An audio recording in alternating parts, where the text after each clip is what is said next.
अस्सलाम वालेकुम। गुले अदब में आपका खैर मकदम है।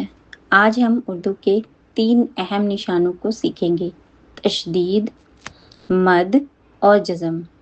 अगर आप उर्दू पढ़ना सीख रहे हैं तो ये वीडियो आपके लिए बहुत ज़रूरी है। चलिए अब बताते हैं कि तशदीद क्या होता है। तशदीद किसी हर्फ पर को 2 मरतबा पढ़ने का इशारा देती है। यानी कि अगर किसी हर्फ पर तशदीद बना हुआ है, तशदीद का निशान है, तो हमें समझ जाना चाहिए कि ये 2 मरतबा पढ़ा जाएगा। उस जैसे कि अम्मी, अब्बा, अच्छी, अच्छा, ये सारी तशदीद की मिसालें हैं। याद रखें, तशदीद वाला हर्फ 2 मरतबा पढ़ा जाता है। मद। अब मद क्या है? मद आवाज़ को लंबा करने के लिए इस्तेमाल होता है, जैसे आम, आग, आदम, ये सब। याद रखें, मद आवाज़ को खींच कर पढ़ना सिखाती है। ठीक है। अब तीसरा, जज़म। जज़म क्या होता है? जज़म बताता है कि हुर्फ को बिना हरकत के पढ़ना है, बिना हरकत के पढ़ना है।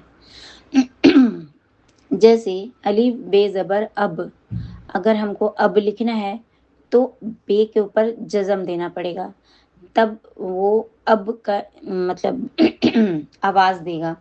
यानी कि अब घर जाना है, तो घर भी लिखेंगे ना, तो उसमें भी रे पर जज़म होगा।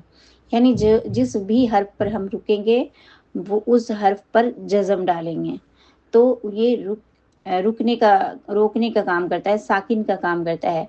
जैसे कि मकतब। अब मीम काफ ज़बर मक जो हम पढ़ रहे हैं, तो ये जो काफ है, काफ के ऊपर जज़म है, ते बे ज़बर तब, फिर बे पर भी जज़म है, मकतब। याद रखिए, जज़म पर आवाज़ रुक जाती है। चलिए अब जल्दी जल्दी क्विक रिवीजन करते हैं। तशदीद हर्फ को 2 मरतबा पढ़ना है, ठीक है। मद आवाज़ लंबी करना है और जज़म हर्फ को साकिन पढ़ना है। अगर आपको ये लेसन पसंद आया हो अगर आपको ये लेसन पसंद आया हो तो वीडियो को लाइक करें, चैनल गुले अदब को सब्सक्राइब करें और उर्दू सीखने के सफ़र में हमारे साथ जुड़े रहें। अल्लाह हाफिज़।